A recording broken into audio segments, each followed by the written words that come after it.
ले जी, आज हम बात करेंगे Newton first law of motion के बारे में।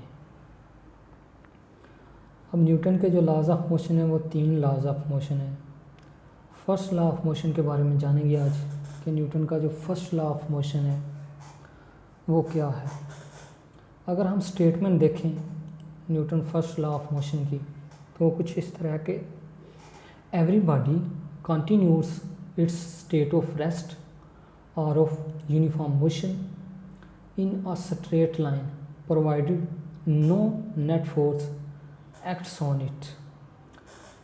इसमें वो कह रहा है कि हर बॉडी जो है वो अपनी जो उसकी स्टेट है उसको जारी रखती है, चाहे वो रेस्ट में है या यूनिफॉर्म मोशन से वो एक स्ट्रेट लाइन में मूव कर रही है, तो वो उस वक्त तक अपनी मोशन को जारी रखेगी जब तक कि उसके ऊपर कोई नेट फोर्स अप्लाई ना किया जाए। अगर वो रेस्ट में है तो वो रेस्ट में रहेगी, अगर वो मोशन में है तो वो मोशन में रहेगी उस वक्त तक जब तक कि आप उसके ऊपर कोई एक्सटर्नल फोर्स अप्लाई करके उसको उसकी स्टेट को चेंज नहीं कर देते। अब लेट कर लेते हैं कि हमारे पास कोई एक टेबल है, उसके ऊपर हमने एक LCD रखी हुई है। अब यहाँ पे 2 फोर्सेस लग रही हैं, एक तो यहाँ पे वेट की फोर्स है और दूसरी यहाँ पे रिएक्शनल फोर्स है। अब हम जानते हैं कि जब भी किसी बॉडी के ऊपर फोर्स अप्लाई किया जाए तो वो बॉडी अगर तो रेस्ट में हो तो वो मोशन में आती है। तो अब यहाँ पे फोर्स तो लग रही है लेकिन जो हमारी LCD है वो रेस्ट में पड़ी हुई है। तो यहाँ पे क्या है, यहाँ पे जो न्यूटन का फर्स्ट लॉ ऑफ मोशन है वो लागू हो रहा है। Newton first law of motion के मुताबिक उस वक्त तक बॉडी रेस्ट में रहेगी जब तक कि उसके ऊपर कोई नेट फोर्स अप्लाई ना किया जाए। अब नेट फोर्स क्या है? नेट फोर्स हमारे पास एक ऐसी फोर्स है जो तमाम फोर्सेस लग रही हैं उनके ऊपर डोमिनेंट आ जाए, यानी कि उनसे इंक्रीज़ कर जाए।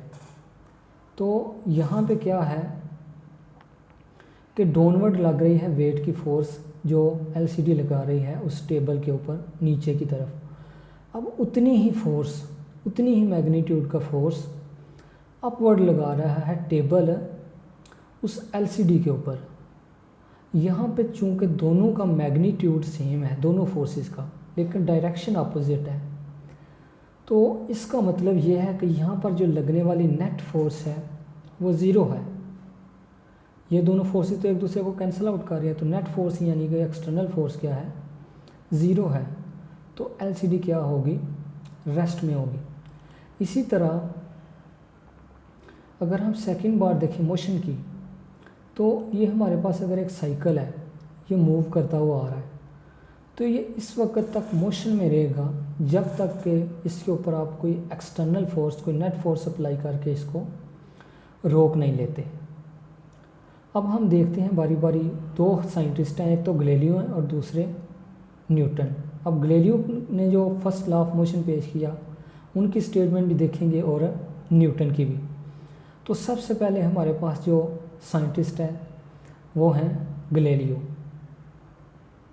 अब अगर गैलीलियो की फर्स्ट लॉ ऑफ मोशन के बारे में स्टेटमेंट देखें तो उन्होंने ये कहा था कि अगर कोई बॉडी रेस्ट में है तो वो रेस्ट में ही रहेगी, ठीक है, उस वक्त तक जब तक कि उसके ऊपर कोई फोर्स अप्लाई ना किया जाए। जैसा कि ये हमारे पास बुक है, तो ये उस वक्त तक रेस्ट में रहेगी जब तक कि आप इसके ऊपर फोर्स अप्लाई करके इसको मोशन में नहीं ले आते।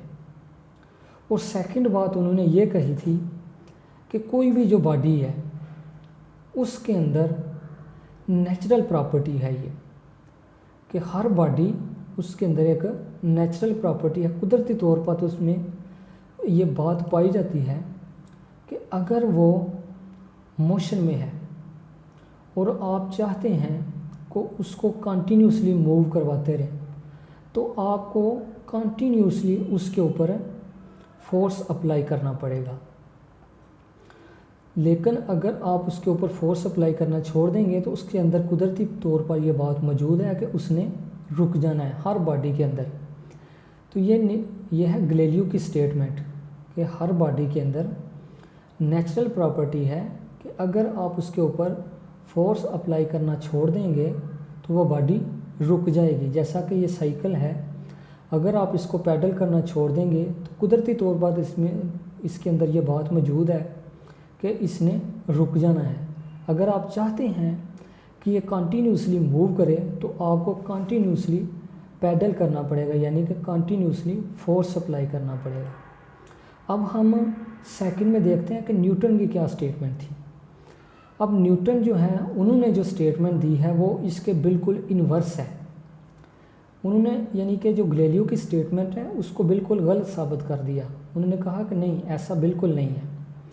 अगर कोई बॉडी रेस्ट में है तो वो उस वक्त तक रेस्ट में रहेगी जब तक कि आप उसके ऊपर कोई एक्सटर्नल फोर्स अप्लाई करके उसको मोशन में नहीं ले आते। इसी तरह उन्होंने कहा था कि अगर कोई बॉडी मोशन में है तो वो उस वक्त तक मोशन में रहेगी जब तक कि उसके ऊपर आप कोई एक्सटर्नल फोर्स अप्लाई करके उसको रोक नहीं लेते।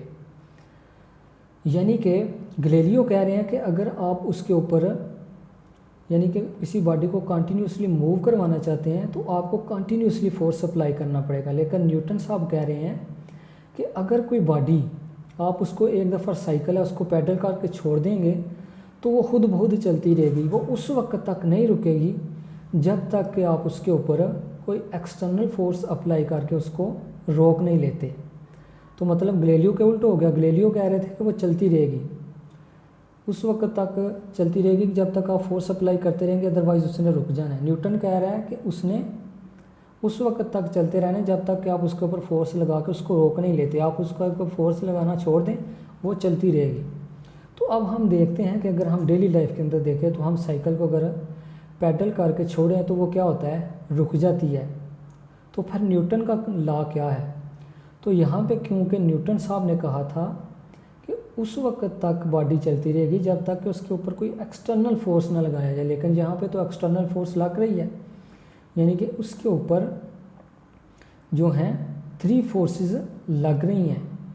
आप जो है वो पैडल कर रहे हैं तो उसकी अपोजिट डायरेक्शन में फोर्सेस लग रही हैं।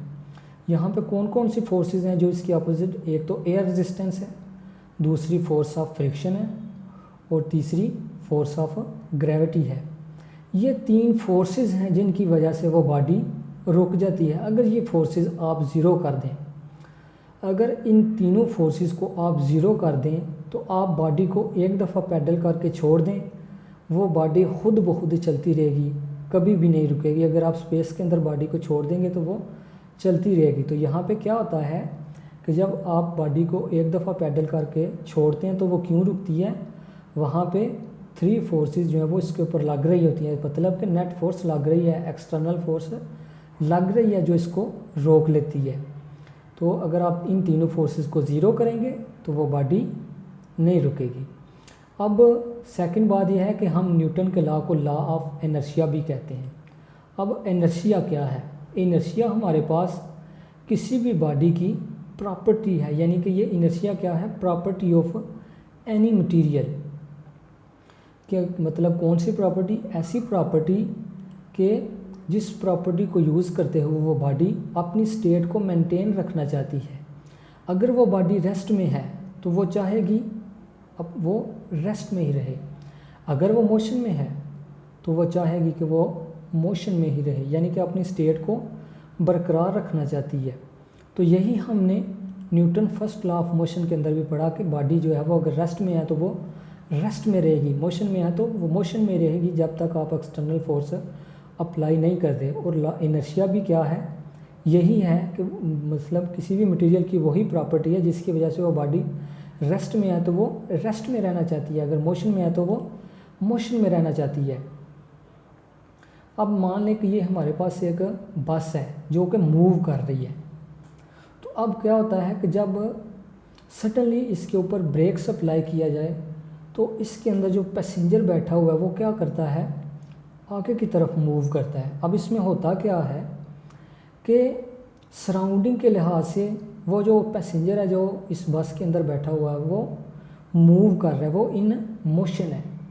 जब हम ब्रेक्स अप्लाई करके बस को रोकते हैं तो वो जो पैसेंजर है वो मोशन में है, तो वो चाहता है कि ड्यू टू एनर्शिया की वजह से वो मोशन में रहना चाहता है, तो वो फिर आगे की तरफ मूव कर जाता है।